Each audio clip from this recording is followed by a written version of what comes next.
Hey guys, welcome to our latest episode where we need to talk about how Chelsea aren't in the title race according to Enzo Maresca and quite a few players, but they're creeping up on Liverpool.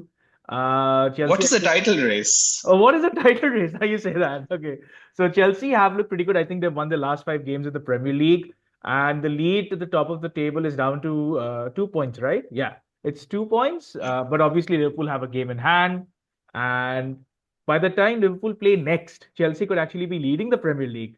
So that's something obviously we need to discuss. The other things that we need to discuss are obviously Liverpool's resilience against Fulham, where they were down to 10 men for almost 80 minutes and they still drew 2-2. And in all honesty, they should have actually won the game given the chances that they had. They seem to be getting back to their best now. They won against Southampton in the uh, EFL Cup and now face Spurs in the EFL Cup semis. And it's nice to put that into context because that's who Liverpool play next on Sunday. So let's start with that. The first match I want to talk about is obviously the 2-2 against Fulham. Fulham. I like there's so much to talk about. The first thing, obviously, you need to give kudos is to Liverpool's resilience. Uh, we've seen this in the past. We've seen last year they did it against Newcastle. They've done it against some other clubs, obviously. But uh, it was very interesting because Fulham is a very good side, and when they took the lead, and then Andy Robertson got sent off, which is again debatable because Andres Pereira should have been sent off for his touch up challenge or like he was raking Ryan Gravenberch's Achilles, I think. And then Robertson himself was the victim of a very high challenge in, I think, the first or second minute. So I think the referee completely bottled that. But barring that, Liverpool came back really strongly. And I really liked what Arne Slot did with the team. So instead of, going defensive and making it a 4-4-1, he went with a 3-4-2 or a 3-3-3. And he kept on attacking Fulham. I think that was very refreshing to see. So I wouldn't say this was 2 points dropped, but obviously in the grand scheme of things, getting a point against a good Fulham side is good. But it always helps if you could get the win. So, Rohit, any thoughts on that? Yeah, so I was not watching the match, but I was following along, right? And when I saw that you guys lost Andy Robertson, I still kind of knew in the back of my mind that Liverpool are not going to lose this because you guys have like a great spirit in your team, right? A great fighting spirit. And not just that, when I saw the highlights on YouTube, like you guys had the better chances, and I would say you guys should have won. What do you think?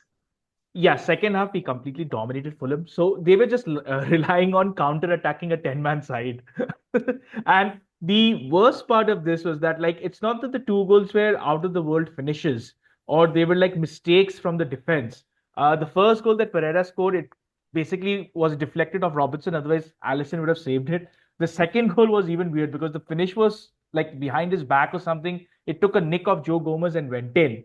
Uh, but again, it's hindsight. So in other chances, we would have probably lost this game because obviously Fulham are leading at Anfield. You have to play 80 minutes with 10 men. Fulham are a very good side.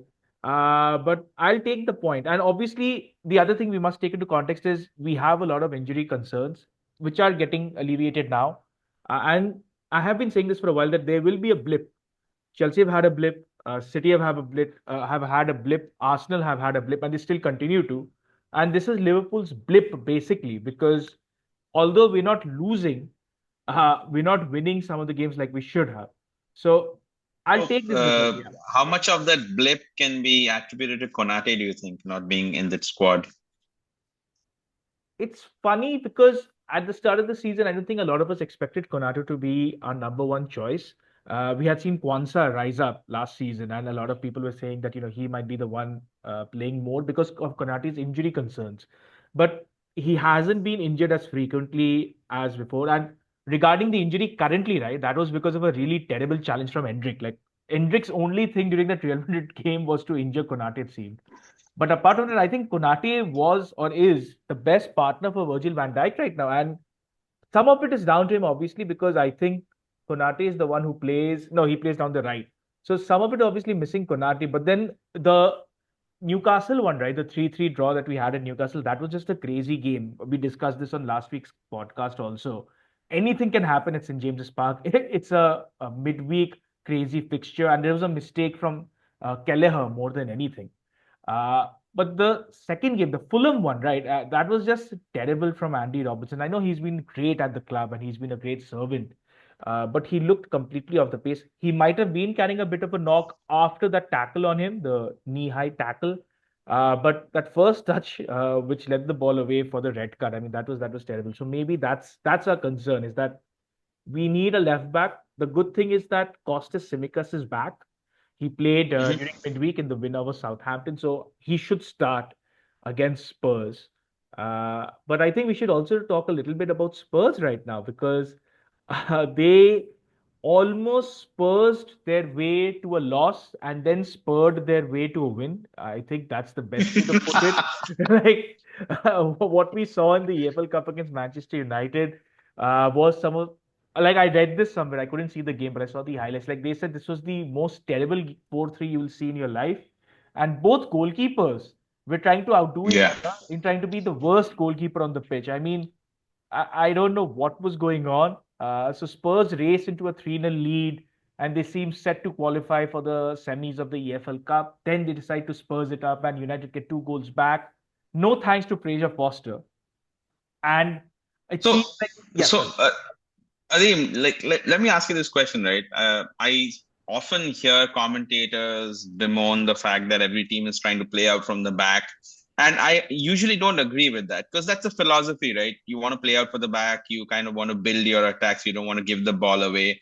I understand that. But to their credit, they have a point there, right? If you don't have a goalkeeper who can play out for the back, why are you playing out from the back? I understand that you want to, but it's like, asking Messi to win like headers against Van Dijk, right? Messi cannot win a header against Van Dijk. If your only strategy is to pump like crosses in, hoping Messi wins a winner against header against Van Dijk, that's not going to work. It's the But same thing. Fraser Foster is not somebody you can play with his feet. Why do you ask him to, continually play with his feet? so that's Ange Postecoglou in a nutshell, isn't it? Like Yeah. every other manager would have changed the playing style, or they would have said that no, Foster, just kick it. I don't care what you do, just lump it forward. We've got Solanke, we've got Kulusevski. They're pretty tall. They could win the ball. At least Solanke can do a good job in the air. So that's what you would expect a manager to say and do. But Ange is Ange, and I found this very interesting because Arne Slot was speaking to the media today before the match, and he was speaking about Spurs, and he's saying that, this is a great team to watch. It's fun because they keep playing attacking football, and it would be great if they win something, but not the League Cup because we play them in the League Cup. So there is support from Arne Slot because obviously Spurs play this kind of game, which is very attacking. But I think it's a bit of mind games also because we play them next. We want them to do that so that they're Yeah. open to this thing. Mhm. But I completely agree with you. Like, if Fraser Foster is not comfortable passing the ball around, kick it out. That's what Pep Guardiola did. He kicked out Joe Hart. Joe Hart is a pretty decent shot stopper, right? But he couldn't pass the ball around, and he kicked him out. And Joe Hart has no regrets about that, no issues with that. He said that this was Pep's decision. I understand the decision. So maybe this is a limitation, a criticism of Ange Postecoglou, that he doesn't change things enough. But it ensures we get entertaining games, right? And you never know what's going to happen in a Spurs match. So looking into this Yeah. match, this preview, so Liverpool have some good news in the terms like Chiesa is back, Costa Simicas is back, Jota is back, who's really important to us, and Darwin Núñez scored against Southampton, so that's good for us. Whereas Spurs, they're playing at home. You expect them; they'll go all out, right? Son scoring goals, Solanke scoring goal. He's facing his ex side, one of his ex sides. I completely expect this to be a crazy game. I expect it to be a draw also. No? No, No. no Wow. way, Okay. man. Slot is it's like Slot is up against like a kindergarten kid in terms of a coach, right? So you know what Postecoglou is gonna do, right? And Yeah. Slot has known this for like the last 6 months, and he's probably come up with a good plan. I mean, I don't see Tottenham winning, right? Because they're just too naive in the way they play. Yeah, so that's the thing, right? So Liverpool and Slot, they know how to set things up. That's what we've seen all the time. Like, I find that the most fascinating aspect of his management, and I keep repeating it, is how he changes things mid game. So it's not like he'll make a substitute also. He'll just make slight tweaks which greatly help us. That's what he did against Fulham. He did it against Newcastle. He's done it time and time again. So I'm hopeful it works this time because we need to keep our lead at the top of the table. But we have to now talk about Chelsea, right? I mean, Mhm. You want to talk about the good or the bad first? So the bad is I want to talk about Mudryk, but the good is obviously how good you guys are in the Premier League. So it's your Yeah, turn. let's talk about the good, then we transition to the bad for sure. Yeah, so Chelsea are flying high, 5 wins on the bounce. They look good. Uh, Maresca keeps saying that they're not in the title race. They're not in the title race.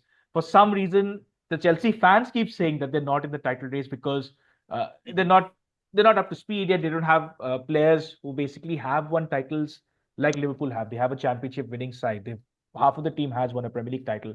Chelsea don't. Chelsea have a very young side. They have an inexperienced manager, but when you look at things, right? Maresca was working with Pep. He knows certain things. He knows how to set up a system, and we've seen it over the months. Chelsea have become a more refined side. Sure, maybe it's all about scoring more goals than the opposition at times, but it's working, right? As long as you keep winning and you keep closing the gap on Liverpool, you're still there with a chance. And I just want to put one thing out there. It could be a Leicester story. Obviously, Leicester is like a crazy fairy tale story with Claudio Ranieri taking in a bunch of unknowns, basically. Like these weren't world class players at that time.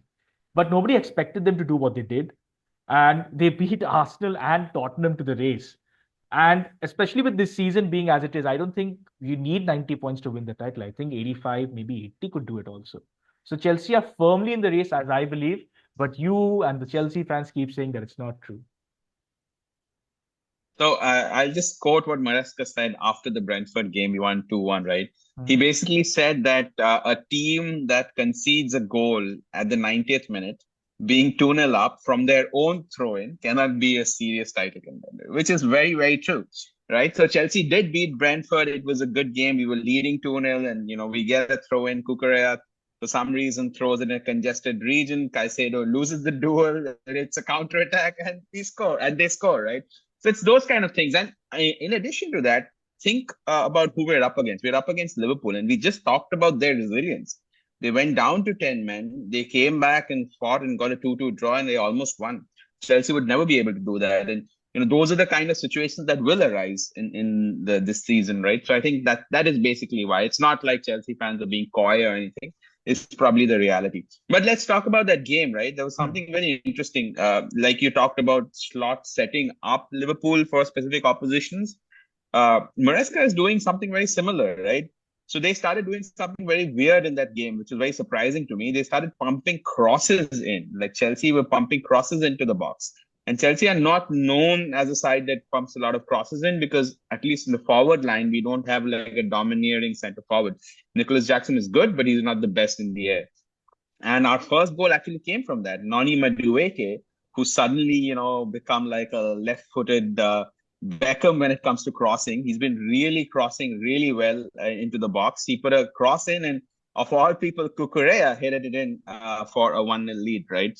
Right till before that goal happened, I was looking at it and like, what's going on? Why are there so many crosses, especially from the half space that were coming in from both the sides? But then I guess he knew something that we didn't, especially with like these wing backs and these wingers attacking the far post when these crosses were coming. The other thing that happened during that game was we got to see the best and worst of Nicholas Jackson. Right, Jadon Sancho had a good game, and this one particular occasion he dribbled past a lot of players and basically put the ball on a plate, and the goal was gaping for Nicholas Jackson to score, and he just blazed it over. Right, but the second goal that he scored for us was amazing. Right, Caicedo won the ball back, gave it to Enzo. Enzo played a beautiful curled pass around the defender into the path of Nicholas Jackson. Nicholas Jackson drove with the ball, slight dribble, and a low powerful shot, into the bottom corner, giving us a 2-0 lead. So you kind of saw the best and worst of Nicholas Jackson, but I think Nicholas Jackson has been great for us. He scored more goals than Drogba at this particular stage of their perspective uh, Chelsea careers. He offers something brilliant. He can stretch the back line. So we got really lucky. That's one of the positive aspects of our transfer window. I think now we can probably segue from like the really positive aspect of our transfer strategy to like a negative one. Let's talk about Misha. What do you have to say about that, Adim? I'm kind of shocked because I got the news about him taking. Now, I just want to clarity on this. Like, this is performance enhancing drugs we're talking about, right? This is not recreational, I hope, right? No, yeah. It's like a Soviet era drug that's supposed to give you like better lung capacity, and more oxygen can go into your blood or something like that. And I think the drug is called meladonium, right? And a lot of people have been banned because of the same drug. Maria Sharapova, the tennis Okay. star, being one, she got caught for using this. But the interesting thing here is there are apparently two samples. Sample A has tested positive for Mudryk, and this is when he was away on duty for Ukraine. And sample B results are still yet to be revealed. But there are obviously quite a few. Let's talk about the funny aspect of it, right? The internet had the usual internet jokes about it. Somebody wrote, who looks at Mudryk and thinks that he needs to be tested for performance enhancing drugs? Like, this performance enhancing drug needs to be banned And immediately because yeah, it clearly doesn't work. can you imagine Mudryk needs performance enhancing drugs? So can you imagine him without these drugs? Like Oh, the only man. thing, so the only thing you've spoken about, right, when you signed Mudryk is his ability to run, his ability to run, his ability to run, his speed, his speed, his speed. You take that out, right? And he's us, basically, in a better body. Mm. Yeah. So let's give him a little bit of benefit of doubt, because he's obviously said that no, this is probably accidental. Because again, these guys are tested regularly, right? He Mhm. was tested in August, and he was not found positive of doping, and this particular one in October was found for positive.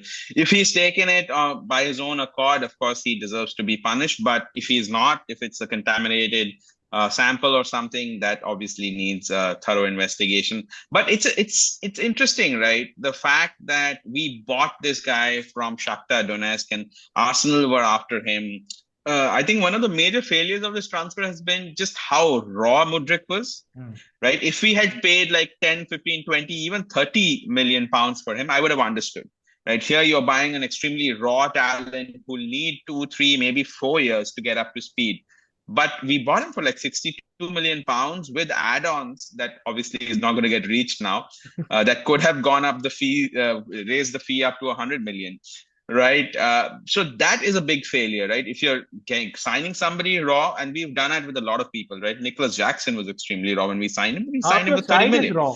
Half of your side is raw. Exactly. But Yeah. now Nicholas Jackson's value is like double of what we signed him for, so around 50, 60 million. Mudryk, it's exactly the opposite. So that's a big failure, right? I think being able to judge the mentality, the mindset of somebody and his maturity in terms of technical ability is very important.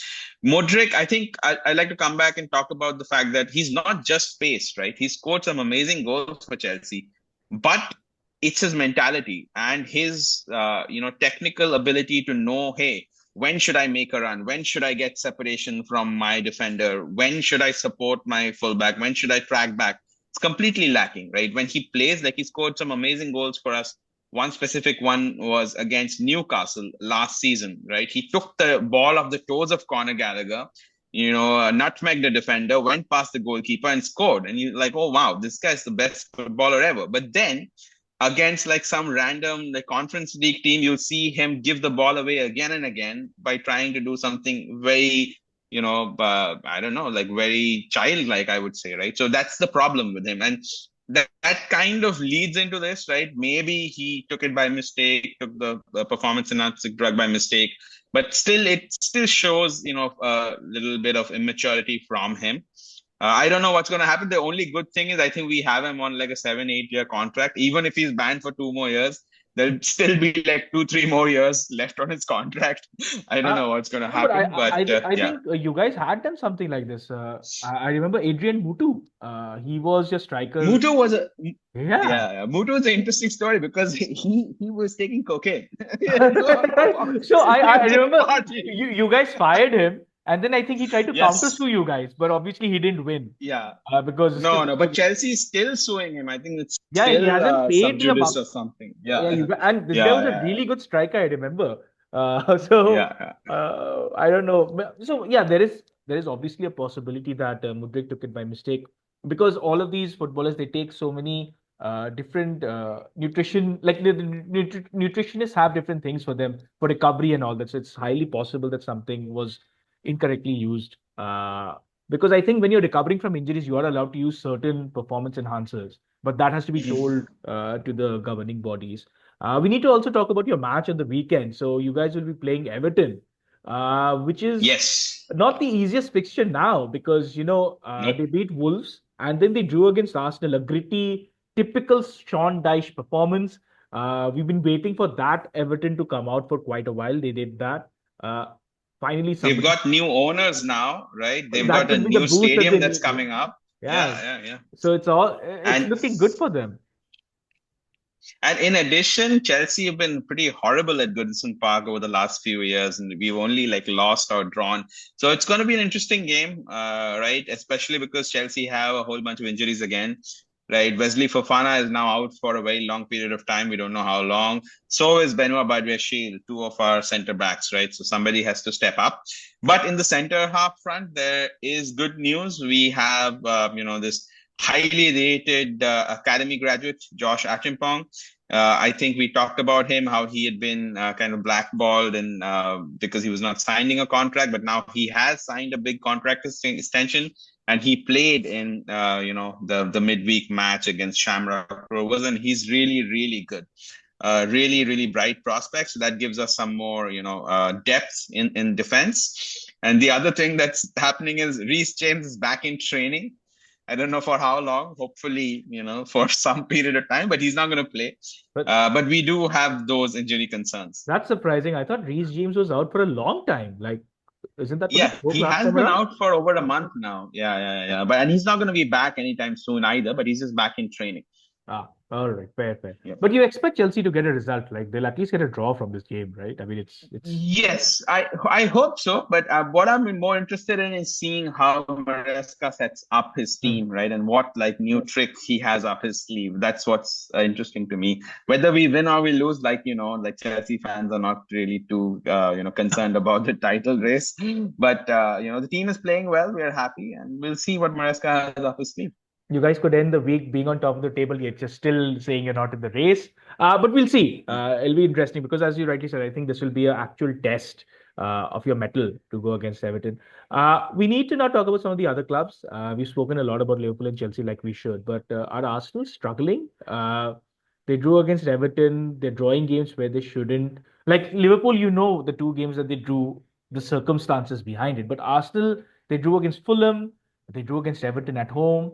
Have they been found out? Have Stoke City, FC, London edition been caught? I don't know. It seems like peak that. peak Stoke. Arteta is the new Tony That's what Pulis. Arsenal and Arteta had been planning for the last 5 years to And transform Arsenal and into and, Stoke. and Arteta seems to be a little riled up. So in the interviews that they were asking him that Arsenal have only won one trophy since you took over in Mhm. the 5 years, and he said no, we won three, like the Jose Mourinho moment. But he was referring to the Community Shields. So Please don't call him Jose Mourinho, man. He's won community shields. Mourinho has won yeah, multiple so Premier Leagues. is Arteta losing the plot? His maestro, his mentor Pep Guardiola is losing it on the other side. Yeah. So yeah, I mean, it's kind of inevitable, right? If you pack your team with like defensive players, physical players, it's going to affect your creativity, right? And we've talked about it. I think Odegaard is probably the only like good creative player they have in midfield, right? And they're always over reliant on Saka. Havertz is Havertz, right? He's one of those guys who you never know what you'll get out of. Martinelli hasn't been playing well.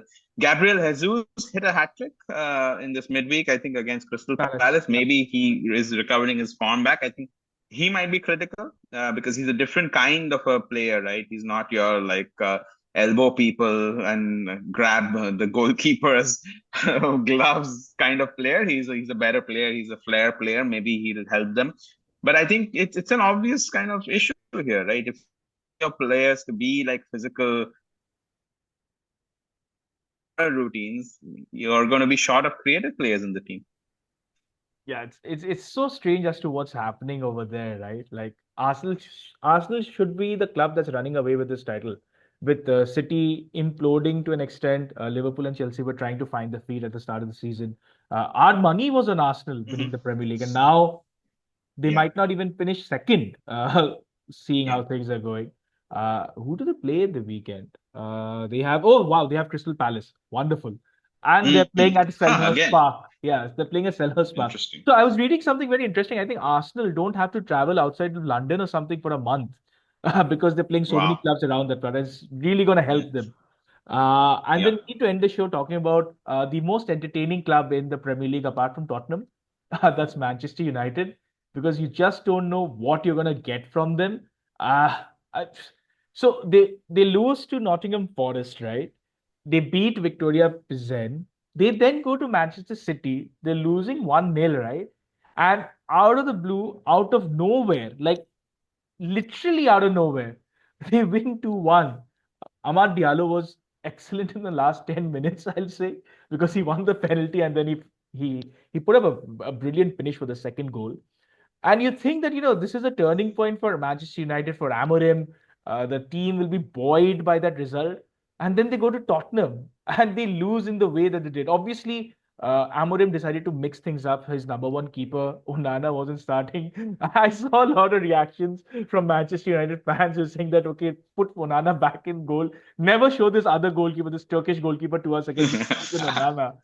And they're Oh right. man. I mean, he had a terrible game. United had a terrible game, but there is so Well, much wrong with them, like the mentality, the players. I don't know, even the tactics, maybe. let's talk about the City game, right? I think that's basically that result is a bit of a blip, right? The City have been horrible, especially the two goals they conceded. Matthias Nunes played a bad back pass, and then he went and he basically hacked down Diallo, right? That's somebody who doesn't know the position he's playing. The No. second goal was So even worse. That no, was no. like Licha So Martinez puts a ball. Yeah, yeah, go ahead. yeah, no. So that's my point. I don't know how you can say that Matthias Nunes doesn't know the position he's playing. He hacked him down. He doesn't need to do that. They're in such a good position because Edison can now retreat into goal. There was no threat from No, no, Diallo. I'm saying he was in like a right back's position. Yeah, So yeah, he's and just like his mentality is not that of like a right he back. he just lost his brain. It was a major brain fade. Yeah, And then once he yeah, sees that Diallo has the ball, there's no need to charge at him. Just cut the passing lane. yeah, He whacks his head. exactly, I don't know what was going exactly. on. Exactly. He's not a defender and like he doesn't have the mentality. In the second goal as well, you saw, right? Hmm. Lisandro Martinez, that ball was a good ball, but it was straight over the top through the center of defense and nobody tracked Diallo, right? Like what's going on here? So I think it's more down to Man City being very inept at this point of time. It's going to be interesting to see how they rebuild their squad over the next year or so because it does need rebuilding.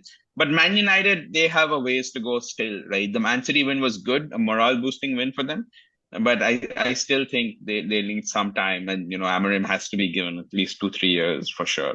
So they play Bournemouth, which is not an easy game. And Bournemouth has been really good. yeah, and Man City are traveling to Villa, which is not another Mhm. good game. Like we could see another loss for Pep Guardiola, which is unheard of.